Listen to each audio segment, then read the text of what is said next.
Hi guys, how's it going? How's your Christmas? Mine was alright. I'm not sad anymore, so that's good. Had a good Christmas, ate lots of cheese and chocolate and made myself feel sick, so success. I hope you guys did the same. So today I'm finally gonna fucking speak about the Illuminated Heart. Oh my god, I've been speaking about it for so long. I'm finally gonna do it. I'm finally here. We're finally here! So the Illuminated Heart is a novella by Thea Van Diepen. So I've been pronouncing Thea for about 3 years or more, however long I've known Thea.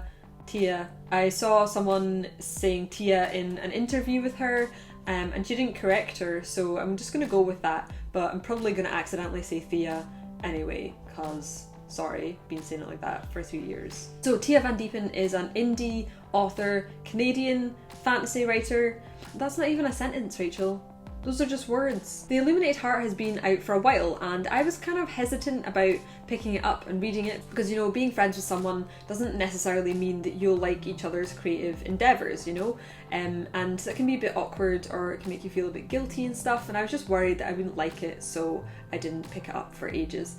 But I finally did, and I was so cynical when I started reading this book. Honestly, like, I was reading the first page and I was so ready to just be like, oh no, that's not for me, too much God stuff, sorry. And within like 4 pages I had to stand up and go through to Ross and be like, I'm an asshole, I'm the world's worst person, this book is beautiful, look at this sentence, it's lovely, how dare me, how dare me. Yeah, this is a great book, I loved it. I was so excited and relieved to love it because I know that Tia likes State of Flux. Honestly, I don't know if I could enjoy a book that was this thoroughly religious and spiritual any more than I enjoyed The Illuminated Heart. So the gist of the story is the main character, Dagny, her brother dies and comes back as a draugr, which is a kind of Norse zombie, and starts like haunting her family basically, killing their crops, driving their animals mad.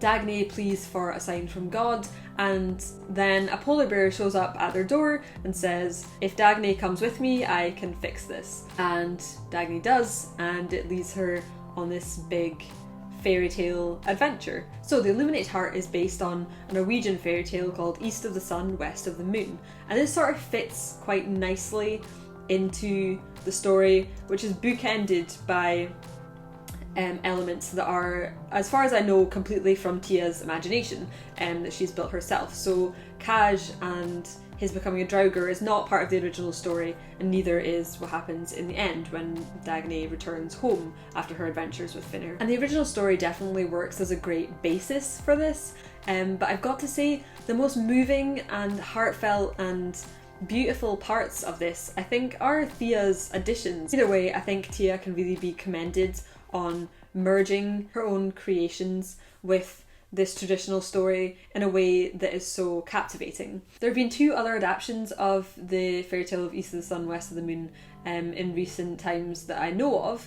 The first one's called East, the second one was called Ice, and I just wanted to mention it because it's so batshit insane. The events of East of the Sun, West of the Moon having happened to the main character's mum or grandma or something like that. She ends up getting pregnant by the bear, I'm assuming when he's not a bear, like he turns back into a bear afterwards, but it's still kind of weird. Sorry, a bear impregnated you. Are you okay with that? There's all this weird stuff about troll souls and being reincarnated into the baby, and I'm not down with it, I don't think. So it seems like The Illuminated Heart is probably the best adaptation of this fairy tale to happen in recent times. So how does The Illuminated Heart uphold or subvert various fairy tale tropes? This section is going to contain some spoilers for the original fairy tale, but not for the things that are new and unique to The Illuminated Heart. So if you already know the story of East of the Sun, West of the Moon, that's fine. If you don't and you like to keep it all a surprise because you're thinking about picking up The Illuminated Heart, then maybe just skip this bit. I'll give you a wee warning when the spoilers are over. Dagny's sure that bears are bad news when Finner shows up as the answer to her plea. As the beast to her beauty, he whisks her away to his castle. Finner, who offers Dagny's family a wealthy ever after, turns out to be a baleful polymorph. He then becomes a dude in distress, and Dagny embarks on a quest to rescue romance him. So let's break these down individually. The bears are bad news trope is about bears as villains, basically, as these big, scary, monsters not usually under your bed. They don't usually fit, I think. Unless you have a really big bed, maybe you're a giant. I'm just gonna stop now, if that's okay.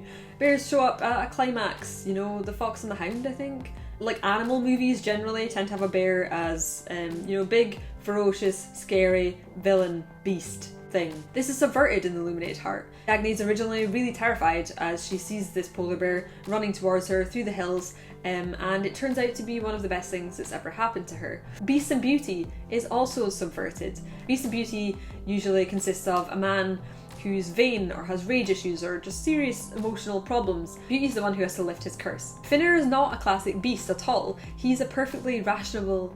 Oh my god! I said rationable! Is that going to become a thing on this channel? He's a perfectly rational guy in a bear's body. And Dagny is not expected to tend to and fix him. It's kind of the other way around. He fixes her. He helps her overcome her emotional barriers that are stopping her from being happy. Finner is definitely a baleful polymorph. He is someone who has encountered the unjust wrath of an evil queen and been turned into a bear for his troubles. This is classic animal transformation fairy tale stuff.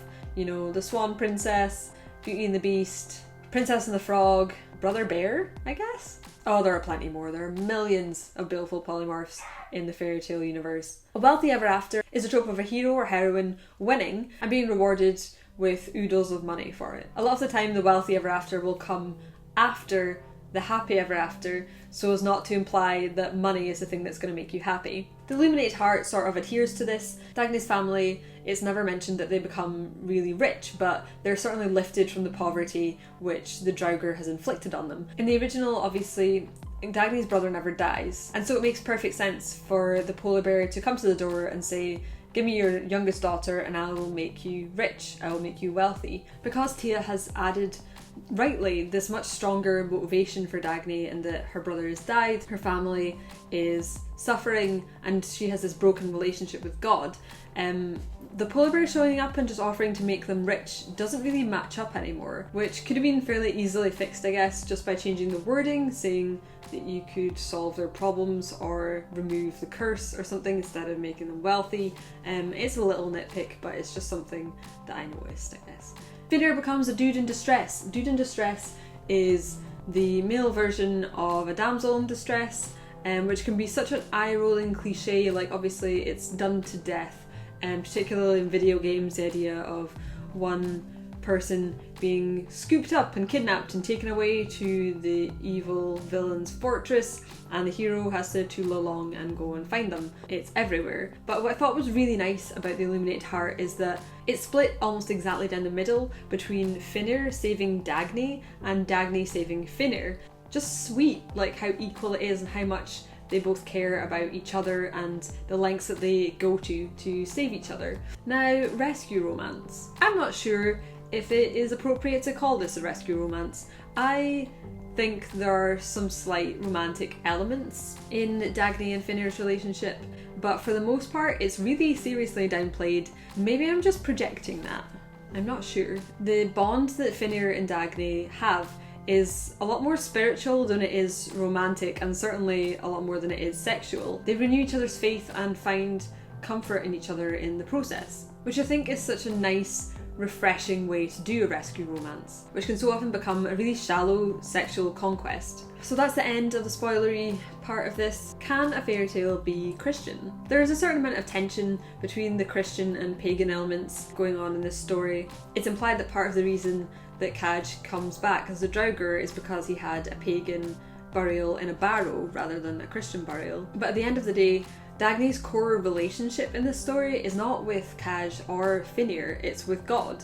And that's really what the theme is. And I think the way that Dagny's relationship with God is written is just so personal and often funny, which I think is just great and just really refreshing for me as a person who's heard the term personal relationship with God to the point of it being a cliche, but never really seen anything that implies that that is possible. I'm going to read this short exchange just to try and illustrate that a little for you. "So I declare, so it is. Do you believe it?" "Yes, because I'm a bit of an idiot and you keep talking to me." I could almost see God's grin. "So what do I do?"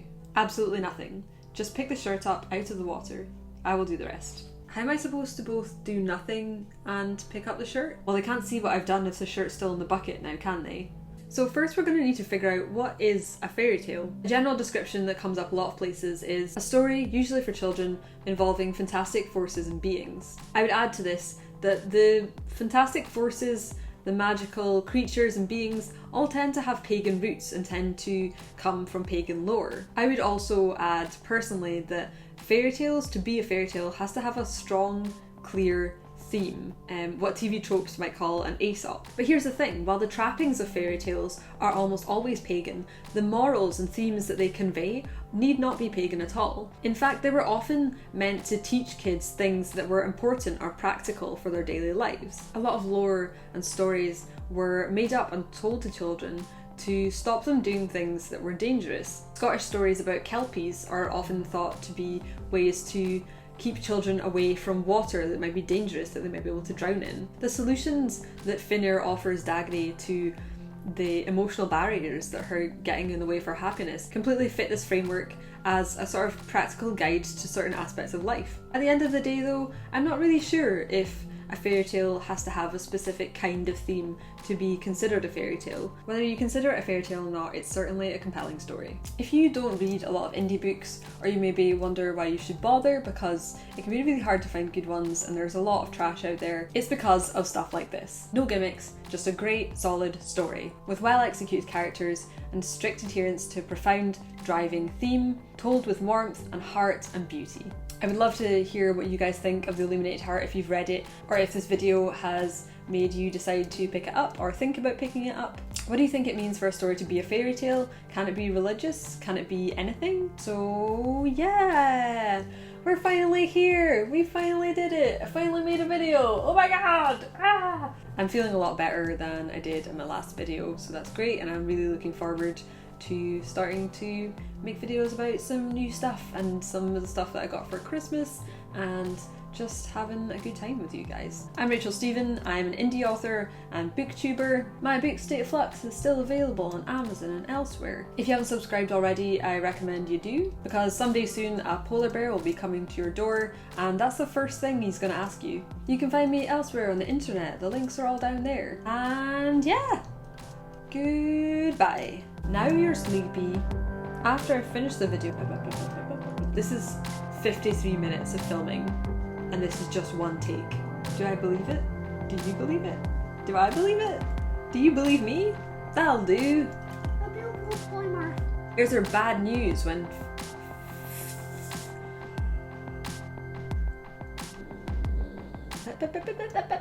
I can't believe I didn't think to it'd be eating Christmas chocolate throughout this. What kind of monster am I? Yeah, that's alright. If I hadn't sniffed on the end of it, it's cool. I hate me too. Thea Van Diepen is Thea Van Diepen. If I could just see again, that would be great. Like, just the eyes and the camera, if that could work, that would be fantastic. You can scratch all you like, but you're not getting through because you're a menace to society.